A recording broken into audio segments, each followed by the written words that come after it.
Les algorithmes et le livre dans notre club de lecture aujourd'hui. Une programmation signée Anouk Delfino et Oriane Delacroix. Réalisation Thomas Beau avec Jean Frédérix à la technique, Alexandra Lajbegovic aux commandes du hashtag Book Club Culture sur Instagram. Les algorithmes, ils officient dans tous les pans de notre vie, y compris dans la chaîne du livre, en dirigeant nos goûts, en orientant nos lectures, en incitant au geste d'achat, en fabriquant des best-sellers, voire en écrivant, parfois aussi à la place des auteurs. Ça, c'est l'intelligence artificielle qui le fait. Au sommaire avec vous, Sébastien Thème. Eh bien, quant à la littérature américaine et l'énorme plateforme de streaming Netflix s'allie, ça donne White Noise, le nouveau film de Noah Baumbach. Et puis, je vous parlerai justement des livres les plus recherchés en 2022 sur la toile, Olivier. Voilà, les algorithmes et le livre. Des livres aussi contre les algorithmes, de livres blancs contre le tout algorithme. Comment comprendre ce qui se joue ici, de la préférence à la sélection, de la recommandation à l'élimination, du monde du livre à celui de l'enseignement supérieur.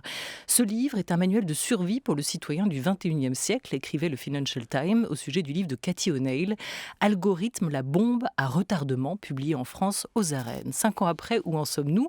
Les algorithmes font-ils la loi, comme se le demandait la numéricienne Aurélie Jean dans un essai paru l'an passé aux éditions de l'Observatoire ? Élément de réponse avec l'ingénieur Arthur Grimont-Pont, chercheur et consultant spécialisé dans les enjeux de transition face aux crises écologiques. Auteur cette fois-ci de Algocratie, vivre libre à l'heure des algorithmes, publié chez Actes Sud dans la collection Domaine du possible, préfacé par un des rois des ventes de livres en 2022, Jean-Marc Jancovici, co-auteur de la BD Un monde sans fin sur le nucléaire avec Christophe Blain. Bonjour Arthur Grimont-Pont. Bonjour. On va écouter un témoignage, un retour de lecture d'une auditrice, lectrice du club de lecture de France Culture. C'est Marion, de la librairie Garin à Chambéry. Elle a lu votre livre qui est apparu à l'automne dernier. Écoutez. Dans Algocratie, Arthur Grimont-Pont propose une intéressante réflexion sur les algorithmes de recommandation des réseaux sociaux. L'avantage de cet ouvrage est de pouvoir être lu vraiment par des néophytes du sujet, pas besoin d'être spécialiste parce qu'en fait on trouve beaucoup d'exemples dans l'ouvrage, beaucoup d'exemples de contenus disponibles sur les réseaux, un contenu qui happe notre attention à tous autant que nous sommes. Et c'est un contenu en plus qui nous conforte souvent dans nos pensées au lieu de nous ouvrir au monde comme on aurait pu l'espérer d'Internet. Il y a également une réflexion très intéressante qui est ouverte sur la manière dont les structures étatiques pourraient légiférer pour nous protéger en tant que citoyens. Et lors de la rencontre qui a eu lieu dans notre librairie Garin à Chambéry, nous avons eu une conversation intéressante sur sa manière à lui de voir les réseaux sociaux, évidemment. Ce livre appelle de toute façon une réflexion personnelle sur nos usages d'Internet en général, des réseaux sociaux en particulier, et va clairement changer notre regard sur ceux-ci. Ça alerte également beaucoup sur les pratiques des jeunes et des ados de notre entourage. C'est vrai qu'il y a face à nous citoyens une vraie guerre pour capter notre attention et on espère pouvoir en sortir vainqueur grâce à cet ouvrage. Voilà, alerte rouge, Arthur Grimont-Pont. Ce livre, vous l'avez conçu comme ça, comme une sorte de manuel de survie, un essai pédagogique avec l'envie d'en discuter, d'alerter, d'avertir sur ce qui se joue en ce moment ? Oui, absolument. Je m'intéresse dans ce livre aux algorithmes autour desquels se construisent les entreprises les plus puissantes et les plus influentes de la planète. Les GAFAM. Donc les GAFAM, les réseaux sociaux, les médias sociaux plus généralement. Si vous prenez donc ces réseaux sociaux que chacun connaît, YouTube, Facebook, Instagram, Snapchat, TikTok, ils partagent essentiellement le même modèle économique qui consiste à capter l'attention de plusieurs centaines de millions, voire plusieurs milliards de personnes pour convertir cette attention en revenus publicitaires. Donc ces plateformes, ce sont les entreprises aux plus grandes capitalisations boursières de la planète, sont construites sur une ressource rare et limitée, bien qu'immatérielle, qui est notre temps d'attention. Elles sont en compétition pour extraire ce temps. Et cette compétition, c'est ce qu'on appelle l'économie de l'attention. Ce n'est pas un concept totalement nouveau, il préexiste largement aux réseaux sociaux, mais ce qui est nouveau, c'est l'extraordinaire capacité des plateformes à exploiter ce temps d'attention. Et en fait, ces réseaux sociaux qui étaient totalement inexistants il y a une quinzaine d'années, ils sont devenus le premier usage du web en temps passé comme en nombre d'utilisateurs.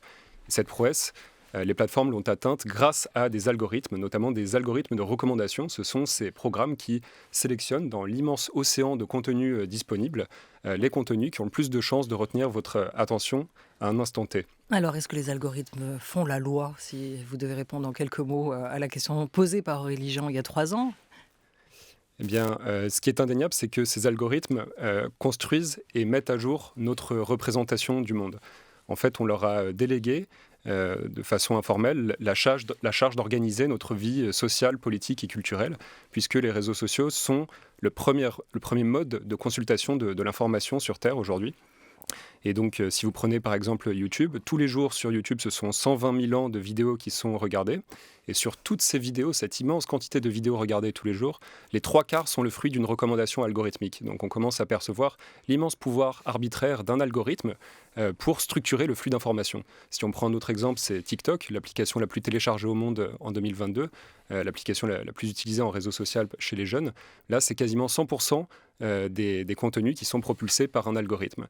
Donc on pourrait nous rétorquer, oui, mais ces algorithmes n'ont pas de volonté propre, ils ne font qu'obéir à la volonté de leur créateur, mais c'est là précisément tout le problème, puisque le créateur a une volonté qui n'est pas la nôtre. Ils ont un objectif, ils ont un agenda, il consiste notamment à organiser la prédation de toutes nos expériences de communication et de nos expériences culturelles à des fins de marketing et de publicité commerciale. Arthur Grimont-Pons, si je reprends juste la thèse de votre livre, Contre l'addiction, l'isolement, la radicalisation, vous suggérez de mettre les plateformes sociales et leur intelligence artificielle de recommandation au service de l'intérêt général. C'est une priorité absolue pour vous aujourd'hui. Et donc d'inverser le paradigme. Si nous sommes gouvernés par les plateformes sociales, il nous faut désormais gouverner ces mêmes plateformes.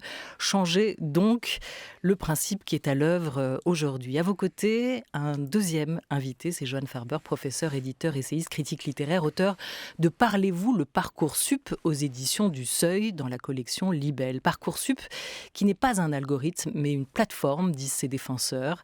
Ça semble en tout cas, ou il semble que ce Parcoursup produise quand même les mêmes effets qu'un algorithme en généralisant la sélection pour l'entrée dans l'enseignement supérieur. Voilà ce que vous nous apprenez essentiellement dans ce livre. Johan Farber, bonjour. Bonjour. Qu'est-ce que c'est Parcoursup ? Parcoursup, c'est une plateforme qui va être lancée le 18 janvier prochain pour que les élèves du secondaire, les futurs bacheliers, puissent justement saisir leurs vœux d'établissement dans l'enseignement supérieur. Et ces vœux, en fait, ils vont être soumis à ce que l'on appelle effectivement un algorithme et qui va rapidement poser problème puisque ce qui est au cœur en fait de toutes les polémiques autour de Parcoursup depuis son lancement en 2018, c'est à la fois la maltraitance numérique dont sont victimes un certain nombre d'élèves et aussi, et c'est le problème de fond, quels sont les algorithmes, notamment les algorithmes locaux de certains établissements, qu'est-ce qui va décider, présider au choix, pourquoi le lycée d'origine est-il présent ou n'est-il pas présent. Bref, le vrai problème qui est posé, je dirais, c'est pas tant les algorithmes que la manière dont on les utilise. C'est-à-dire, l'algorithme devient une manière pour en fait ceux qui y président, une manière d'arme à destination.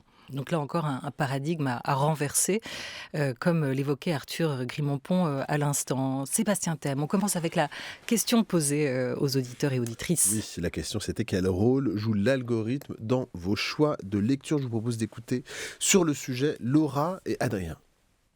En fait, l'algorithme, c'est un peu devenu « suis-moi, je te fuis ». Le fil d'actu n'est absolument plus personnalisé. Je le trouve très standardisé et c'est toujours les mêmes comptes qui reviennent. Donc des gros comptes, en général, des gros bookstagrammeurs ou du contenu sponsorisé. Donc de mon côté, je swipe dans le fil d'actu de moins en moins. Et quand je viens sur Instagram, je sais ce que je cherche. Je vais consulter des comptes de bookstagrammeurs que je suis très régulièrement et pour lesquels j'ai activé la cloche pour la publication. J'ai des dossiers d'enregistrement qui sont classés par genre. Et quand j'ai pas le temps de lire une publication, je l'enregistre et je la lirai plus tard. Et j'ai un fil de favoris où dedans, il y a majoritairement des libraires et quelques bookstagrammeurs que j'ai envie de consulter très régulièrement. Donc maintenant, Instagram, c'est vraiment devenu du contenu à la carte. Et l'algorithme, il est très décevant. J'utilise beaucoup Instagram pour avoir des suggestions de lecture. Donc sur le hashtag Bookstagram ou Livrostagram, on trouve des personnes qui partagent leurs coups de cœur. C'est un super moyen pour découvrir et échanger. Mais au bout d'un moment, l'aspect découverte peut être limité aussi. On va revoir les mêmes livres sur différents comptes et l'algorithme nous garde dans une bulle parce qu'il va suggérer des choses similaires à ce qu'on aime déjà. Donc en plus d'Instagram, j'utilise aussi des sources traditionnelles comme des magazines, des émissions de radio et télé ou des recommandations de personnes autour de moi. Et je vais en librairie pour consulter les sélections et lire les mots de l'équipe. Je pense que l'essentiel, c'est vraiment de varier ses sources et de rester ouvert et curieux si on ne veut pas trop dépendre des algorithmes. Johan Farber, vous qui êtes très actif sur les réseaux sociaux, quelle place vous laissez, vous, à l'algorithme? Moi, la place que je laisse à l'algorithme est quasiment... Enfin, ça, tout dépend en fait de la manière dont je me lève le matin et de l'humeur qui est la mienne. C'est-à-dire que moi-même, j'ai une vision biaisée des choses puisque j'ai une formation culturelle. Et lorsque je vais choisir un livre, je sais déjà que ce livre va me plaire parce que ça vient d'un certain milieu culturel. Et justement, moi, ce que j'aime bien dans l'algorithme, c'est qu'il peut proposer quelque chose qui me sorte un petit peu de mes conforts de lecture. Alors comme les auditeurs le disaient effectivement à l'instant, ça peut avoir ses limites. C'est-à-dire qu'au bout d'un moment, effectivement, on retombe systématiquement sur certains livres. Voilà. C'est-à-dire que si le bagage culturel, disons, si notre bagage culturel est un peu limité ou en tout cas pas aussi grand que le vôtre, par exemple, on retombe irrémédiablement sur la même chose. On peut retomber effectivement, moi c'est ce que j'ai observé à ma petite échelle, on peut retomber effectivement sur la même chose, mais je crois qu'il y a quelque chose qui dans le livre est intéressant dans le Bookstagram ou le BookTok, c'est qu'il y a quelque chose de l'ordre du conte de fées. Et ça c'est très important, c'est ce qui est toujours lié en fait à la découverte de la littérature, c'est qu'on a l'impression, notamment c'est le cas quand un premier roman commence à marcher, il s'accompagne toujours d'une sorte de storytelling de la réussite, de la manière dont finalement un auteur qui a publié parfois dans des maisons très peu connues va connaître un grand succès. Et effectivement, on aime bien participer à ce succès et cette dimension participative, elle est réjouissante. Oui, c'est le vœu, pas le vœu de Parcoursup, mais un autre vœu. Ah oui. Arthur Grimont-Pont, notre attention span qu'on appelle l'attention est de plus en plus réduite, de plus en plus courte. Pourtant, il y a de plus en plus d'applications, de plus en plus de plateformes. Comment on fait pour être attentif du coup avec cet algorithme qui nous fusille totalement? On ne le fait pas en général. Mais là, c'est marrant. Les témoignages des auditeurs et de Johan Farber ici présents font assez exception à la règle finalement dans leur usage des algorithmes. On a l'impression qu'ils conservent un libre arbitre important dans leur utilisation des plateformes, mais il faut bien concevoir que c'est pas ça la pente de moindre résistance. Quand on utilise les réseaux sociaux, ça nous emmène insidieusement vers un usage des réseaux sociaux où on perd complètement notre libre arbitre. Et si on a l'impression de conserver une liberté d'opinion sur un réseau social, c'est un peu comme si on usait de notre liberté d'aller et venir, mais circonscrite à un centre commercial géant finalement. De la même façon, quand on parle de liberté d'expression sur les plateformes, il faut bien voir de quelle conception de liberté on parle. Par exemple, Elon Musk, qui se prétend comme un absolutiste de la liberté d'expression, défend en fait une conception de la liberté où la liberté individuelle prime largement sur le droit collectif à un débat apaisé et circonstancié. Typiquement, il plaide pour une liberté d'expression où celui qui parle le plus fort va être le plus entendu, puisque à ce jour sur Twitter, par exemple, à chaque mot outrancier que vous allez rajouter à un tweet, ce tweet va se propager 20% plus loin. Un tweet faux aussi se propage en moyenne 6 fois plus vite qu'un tweet vrai, authentifié sur une information donnée. Donc ce paysage de l'information conduit à un bouleversement complet de notre rapport à la réalité, et notamment il nous enferme, alors ça a été évoqué à l'instant, dans des bulles informationnelles. À nouveau, c'est un phénomène qui n'est pas totalement inédit, il existait déjà, c'est-à-dire qu'on a tous tendance à préférer rechercher et consulter des informations qui confirment nos croyances initiales, mais les réseaux sociaux permettent d'atomiser complètement notre rapport à l'information en nous suggérant une liste d'informations complètement individualisées. Donc on vit en quelque sorte dans des microcosmes numériques parallèles depuis lesquels on n'accède qu'à une toute petite partie de la réalité. Un exemple, par exemple, si vous avez un a priori pro-police, vous allez voir pendant des manifestations violentes uniquement des vidéos de Black Bloc qui s'en prennent gratuitement à des policiers. Inversement, si vous avez un a priori plutôt anti-flic, vous allez voir exclusivement des vidéos de violence policière. Donc la question n'est pas de débattre ici de quelle est disons, la forme de violence la plus légitime, mais c'est un débat qui doit avoir lieu et il ne peut pas avoir lieu précisément parce qu'on n'accède pas à la même partie de la réalité. Mais comment l'algorithme, via quoi l'algorithme se change, se transforme et vient nous conforter nos croyances politiques, par exemple? Qu'est-ce qu'il faut que je fasse? Je cherche une vidéo sur YouTube et du coup, depuis cette vidéo, on me proposera que des vidéos qui correspondent à cette vidéo-là? C'est un tweet que je mets? C'est plus fin que ça. En fait, les algorithmes de recommandation sont aujourd'hui des intelligences artificielles, c'est-à-dire qu'elles apprennent de nos comportements et elles se mettent à jour en fonction de l'évolution de nos comportements.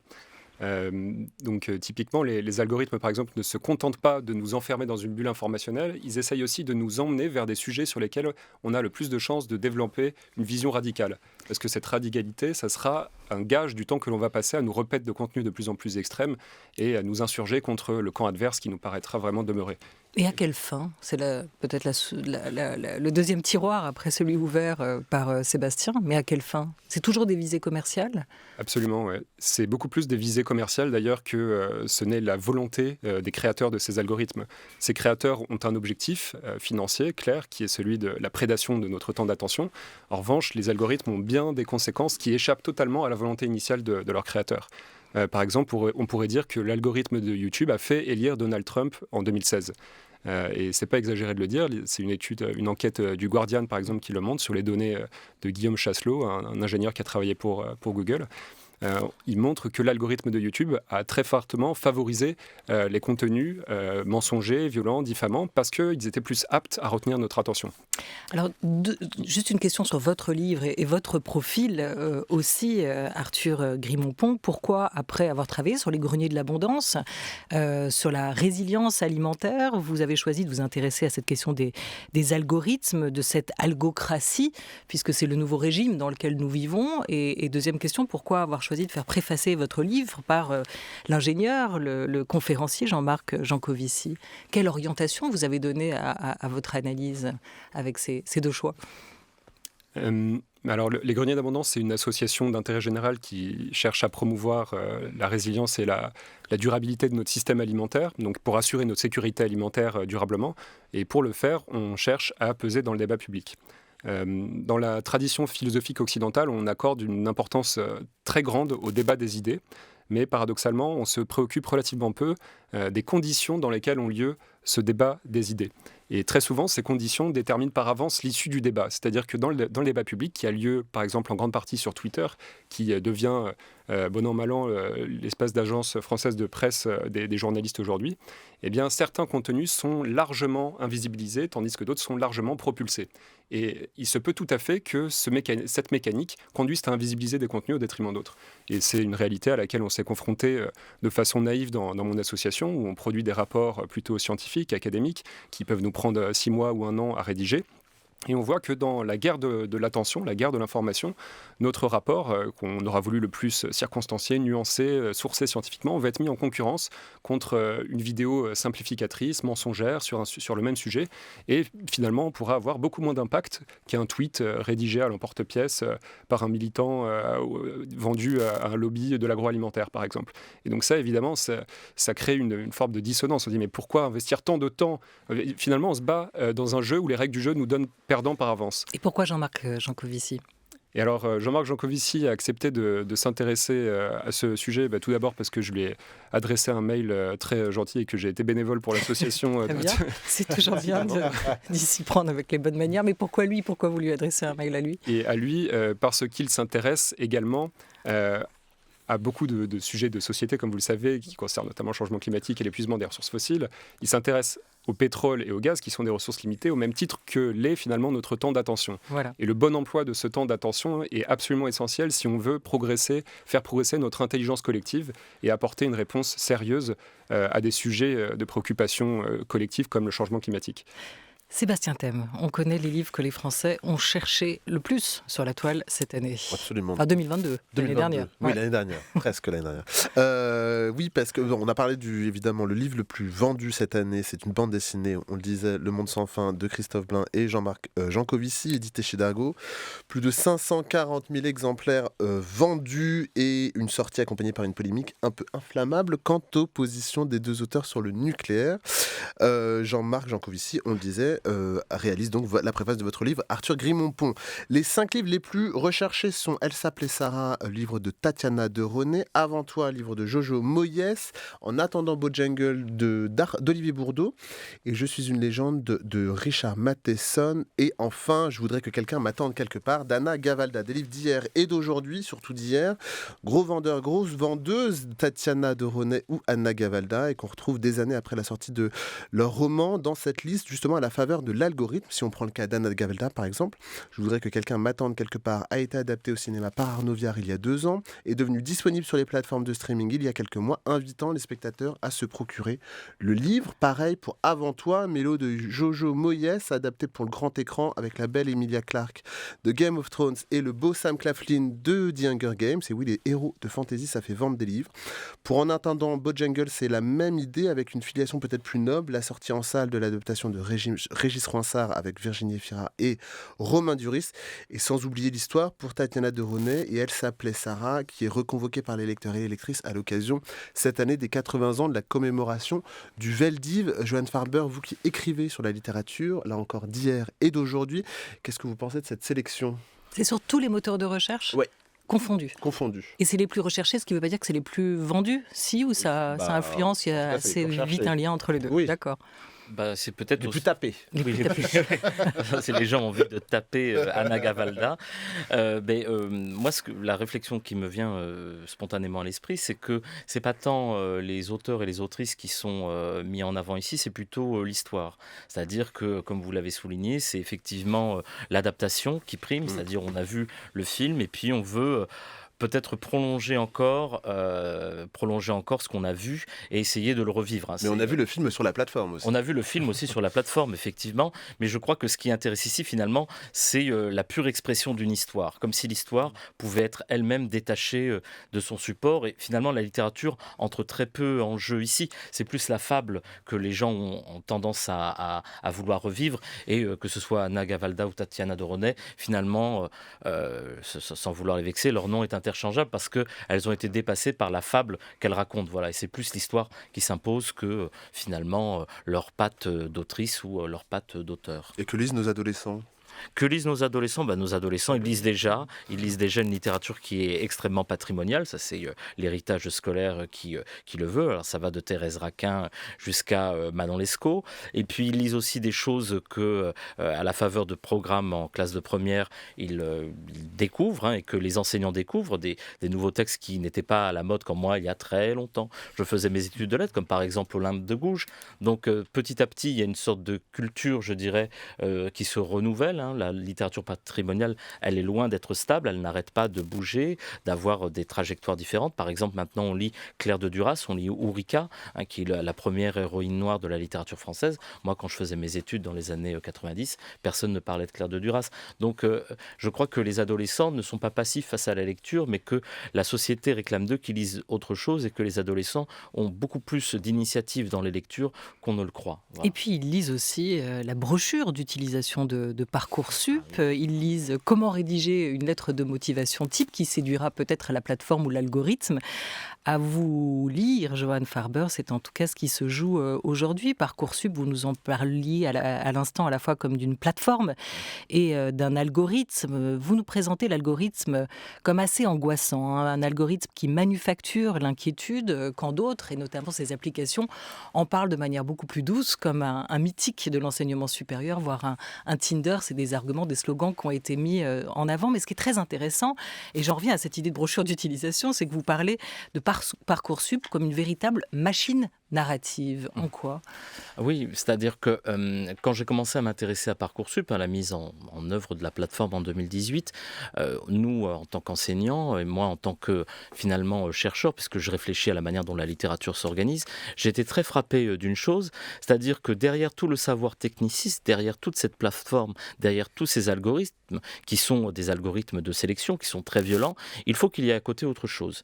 Et moi je dirais que le macronisme, en tout cas tel qu'il se présente, il déploie une fable, il déploie un récit. C'est-à-dire que la technologie ne peut pas s'avancer seule, elle doit dédramatiser sa violence. Et Parcoursup en est un exemple frappant, c'est que cette dédramatisation de la violence passe par la construction d'une fiction positive, à savoir, par exemple, une fiction fondée sur le pathétique. On va corriger, par exemple, le tirage au sort. Le tirage au sort qui, bien évidemment, pouvait induire des drames terribles. On va également aussi proposer un ensemble d'éléments pour que tout ressemble à un conte de fées. C'est-à-dire que avant APB, qui était l'ancien système, sélectionnait par tirage au sort, soi-disant, et puis là, ce qu'on va faire, c'est que Parcoursup va avoir un pouvoir correctif, c'est-à-dire ça va être comme la langue des contes de fées, on va pouvoir d'un seul coup avoir le vœu, et c'est vraiment un vœu au sens des contes de fées, le registre merveilleux qui s'impose. Mais en fait, quand on regarde très attentivement et quand on déconstruit cette fable, on s'aperçoit que Parcoursup, c'est un outil très opaque, un outil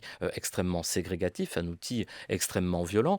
Et quand vous citiez tout à l'heure cette manufacture du stress, moi je tiens à rappeler que cette expression n'est pas de moi, elle est d'Emmanuel Macron qui, lors de la campagne présidentielle, a désigné Parcoursup comme, je cite, une usine à stress. Et cette usine à stress, que fait-elle ? Eh bien, justement, lui, il dit que le stress est fécond, mais moi, ce que je remarque, c'est que ce stress fécond, en fait, c'est l'outil de Parcoursup. C'est que cette plateforme, elle génère du stress. Et c'est une sorte de gouvernance par la peur. Et pourquoi il y a cette gouvernance ? Vous parlez d'un pacte faustien aussi, hein, Ah oui, je parle d'un notamment pacte... entre l'étudiant Oui. et la plateforme. Je parle d'un pacte faustien parce que, comme on le disait, la logique du conte ne suffit pas toujours. Il faut qu'il y ait une adhésion de la personne. Et cette adhésion, dans nos sociétés néolibérales, je crois qu'on n'a pas assez interrogé la place de la lettre de motivation. Et Parcoursup redonne la place à cette lettre de motivation que nous, un peu habitués au fonctionnement néolibéral, on voit un peu comme quelque chose d'un peu folklorique et anecdotique. Mais c'est en fait vraiment un pacte faustien, un pacte d'adhésion. C'est-à-dire, qu'est-ce que c'est une lettre de motivation ? C'est pas finalement une lettre d'engagement. C'est une preuve pour celui qui va vous engager d'un gage de soumission. C'est finalement un fonctionnement assez, pour le dire de manière très simple, un fonctionnement assez néo-féodal. Et Parcoursup rejoue effectivement de manière extrêmement violente l'ensemble de ces éléments face à des adolescents qui n'ont pas tous les outils que nous on peut avoir lorsque l'on réfléchit à la manière dont le marché du travail nous oppresse et nous opprime. Et donc en fait cette stratégie finalement de l'étouffement, cette stratégie de la maltraitance numérique, elle a un but, c'est-à-dire qu'il faut créer une peur. Et cette peur, elle rejoint exactement ce que Arthur disait à l'instant, c'est-à-dire qu'elle a un but commercial. Elle a un but commercial, c'est-à-dire que l'algorithme de Parcoursup, entretenu dans son opacité, je dis qui n'est pas opaque parce que l'algorithme en soi n'est pas opaque, on peut le connaître, mais l'algorithme tel qu'il est entretenu dans son opacité devient une incitation passive au privé. C'est très simple. Si, par exemple, vous êtes un étudiant, un néo-bachelier, et que vous avez peur de passer par Parcoursup, parce que vous ne maîtrisez pas ni les tenants ni les aboutissants, puisque même la Cour des comptes s'offusque de ce qu'effectivement, on n'a pas de main sur les algorithmes locaux et les lycées d'origine. Alors vous allez vers des institutions privées. Alors voilà, pour vous, Johan Farber, Parcoursup est un problème, un projet de société à part entière. On serait entré dans l'ère post-bac où le baccalauréat n'est plus le sésame d'entrée à l'université. Et comme pour les GAFAM, ce n'est pas qu'on n'a pas vu venir, c'est qu'on a surtout laissé faire, voire incité à la mise en place de ce système. Pas de politique ambitieuse de l'enseignement supérieur depuis longtemps. C'est cette absence de vision à long terme sur ce non-dit coupable et fondateur, sur ce cimetière indien tel que vous le nommez que Parcoursup s'est bâti. Sébastien, que nous conseille l'algorithme ? Que conseille-t-il à notre book club ? Un grand roman américain, White Nose, de Don DeLillo, en français Bruit de fond. L'auteur américain avait récemment été adapté au cinéma par David Cronenberg pour Cosmopolis. Là, c'est Noah Baumbach qui avait réalisé Marriage Story, produit pour Netflix, qui se penche sur l'adaptation de ce texte de 1986, interprété par Greta Gerwig et Adam Driver, bande-annonce. Évacuez toutes les habitations. They don't look scared in the Crown Victoria. Yeah, they're laughing. Ils ont pas l'air angoissés dans la Crown Victoria. Ouais, ils rigolent. Mais eux, ils rigolent pas. Où ça ? Dans le Country Squire. En quoi c'est important ce que font les autres gens à côté ? Je veux savoir à quel point je dois avoir peur. Nous réinventons sans cesse l'espoir. Life is good, Jack. Je sais qu'il n'arrivera rien. Tu sais qu'il n'arrivera rien. Que les jours soient sans but. Laissez les saisons couler. Ne faites pas progresser l'action selon un plan prédéfini. C'était la bande-annonce de White Noise à retrouver sur Netflix. Car après une courte exploitation en salle aux États-Unis, le film de Noah Baumbach s'est retrouvé sur Netflix, le géant du streaming américain, cofondé et dirigé par Reed Hastings, que le journaliste Romain Blondeau comparait dans son livre, paru dans la même collection que le vôtre, Johan Farber. Il comparait Reed Hastings à notre président Emmanuel Macron, les définissant comme tous les deux des jumeaux idéologiques, fans de la destruction créatrice. Qu'est-ce que fait Netflix à notre cinéma, à notre littérature, à notre art, Johan Farber? Alors ça, c'est une vaste question à laquelle je ne vais pas pouvoir répondre seulement en quelques mots. Bon, moi j'aime beaucoup Netflix. J'aime beaucoup Netflix parce que ça m'invite à regarder des choses que je ne regarderais pas habituellement. Mais je suis totalement d'accord avec la thèse de Romain Blondeau développée dans son libelle, selon laquelle effectivement, pour rejoindre ce que disait Arthur, ce qu'il développe comme idée, c'est une sorte de capitalisme de l'attention qui est développé par Netflix. Moi, ce qui m'intéresse dans Netflix, c'est finalement la manière dont on peut finalement avoir finalement, il y a quelque chose dans Netflix, comme dirait Sartre, qui fait époque, c'est-à-dire une certaine direction de photographie, une certaine utilisation des acteurs. Si on regarde Netflix dans 20 ans, on saura à quoi ressemblait l'art. On saura ce qu'est, grâce à Emily in Paris, ce qu'est pour un Américain une rue à Paris. Voilà. Mais ça me paraît intéressant et je pense que ça rejoint ce que dit Camille de Toledo dans un livre à paraître dans très peu de temps, une histoire du vertige chez Verdier, où justement il dit qu'on est l'image d'une image d'une image et qu'on réfléchit non pas à partir d'une réalité brute telle qu'elle est donnée, mais de plus en plus à partir finalement d'une reconstruction d'image. Et finalement Netflix nous laisse à penser qu'on est en plein dedans. Alors Arthur Grimont-Pont, comment on va faire pour vivre libre après tout ce qu'on vient de dire? Parce que c'est aussi le postulat de votre livre et le vôtre, Johan Farber, pense aussi à cette révolution qu'il faudrait mettre en place pour renverser ce qui se joue avec Parcoursup, puisque Parcoursup est lui-même le produit d'un coup d'État numérique. Arthur Grimont-Pont, pour conclure, peut-on reprendre tout ça? Est-ce qu'on peut encore parvenir à changer de récit? Oui, je pense qu'il est encore temps et il est urgent de le faire. Michel Serres avait dit dans un discours qu'à chaque révolution dans l'information, les civilisations basculent et se mettent en place de manière nouvelle. Et indéniablement, on est en train de vivre une révolution dans l'information, au même titre que les révolutions qui l'ont précédée, l'invention de l'écriture, l'imprimerie et tout ça. Tout ça désorganise et déstructure et restructure complètement les sociétés dans lesquelles on vit, mais avec un degré et dans une ampleur telle qu'on n'arrive pas encore à l'envisager aujourd'hui. Aujourd'hui, sur Terre, il y a deux grandes façons de réagir à l'omnipotence des plateformes. De l'autre côté du monde, en Chine, les États, le Parti communiste, mène les plateformes numériques au doigt et à l'œil, et à la baguette, pardon.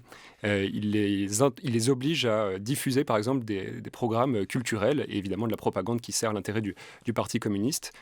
Typiquement, l'entreprise chinoise ByteDance a développé TikTok, mais TikTok est interdite en Chine parce qu'elle est jugée très dangereuse pour le bon développement psychologique et tout ça des enfants.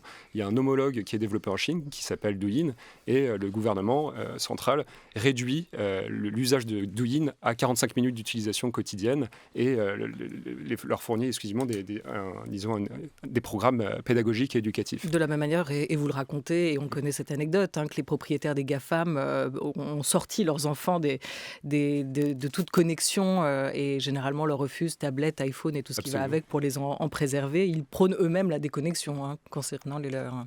C'est assez d'ailleurs étonnant de voir que les dirigeants de ces plateformes qui se réclament d'idéologie libertarienne et tout ça, agissent finalement plutôt comme l'État chinois vis-à-vis de leurs enfants. Conséquence de quoi, malgré tout, si vous posez à un enfant chinois la fameuse question de quel est le métier qu'ils ont envie de faire, bon, ils ne passent pas par Parcoursup, je pense, en Chine, mais la première réponse qu'ils vous donneront, ce sera scientifique ou astronaute. Si vous posez la même question à un enfant américain aujourd'hui, ce sera influenceur. Donc on voit que d'un côté du monde, il y a des États qui exercent un contrôle total sur les plateformes, et de l'autre côté du monde, le nôtre, l'Occident et plus généralement le reste du monde, les États se trouvent à genoux devant les plateformes. Merci beaucoup à vous. On va trouver dans votre livre, dans votre essai, les clés de cette révolution à venir. On l'espère. Algocratie, Arthur Grimont-Pont, Vivre libre à l'heure des algorithmes. Votre essai vient de paraître chez Actes Sud dans la collection Domaine des possibles. Merci à vous, Johan Farber. Parlez-vous le Parcoursup? Pas encore, mais bientôt après ce court essai paru au Seuil dans la collection Libelle, on saura tout et surtout on saura comment l'exprimer. Merci à tous les deux d'être passer dans ce club de lecture contre les algorithmes. France Culture, il est 13h25.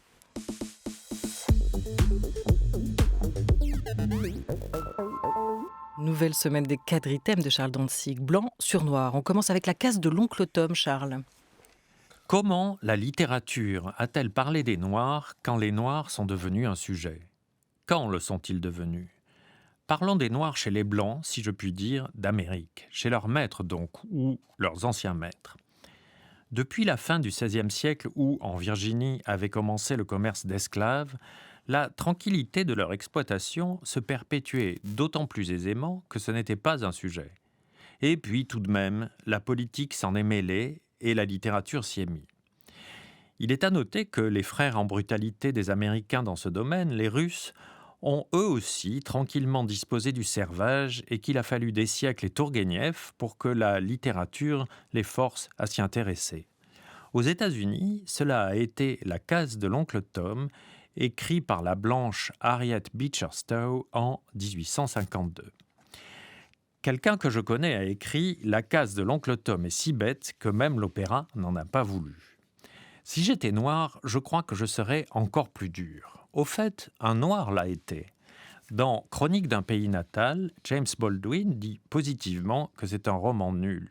Pire que cela, néfaste. Un roman n'est pas une banderole de manifestation. La case de l'oncle Tom est sortie de la littérature par son triomphe même. Quand un livre se vend à des centaines de milliers d'exemplaires, ce n'est pas par goût littéraire qu'il est acheté, mais pour autre chose. Voyez les romans de Houellebecq. Ils sont écrits comme des serpillères, mais ils démontrent, ou semblent démontrer. Ce qu'ils font, c'est qu'ils flattent les préjugés d'un certain public. Que ce soit dans un sens inverse de celui de Beecher Stowe, prétentieux et méprisant, le seul point commun étant la médiocrité littéraire, et précisément la raison de son succès. Ceux qui les achètent sont des racistes désireux de lire des imbécilités sur les Arabes, des homophobes voulant se repaître de bassesse sur les gays, des misogynes cherchant à assouvir leur rage contre les femmes.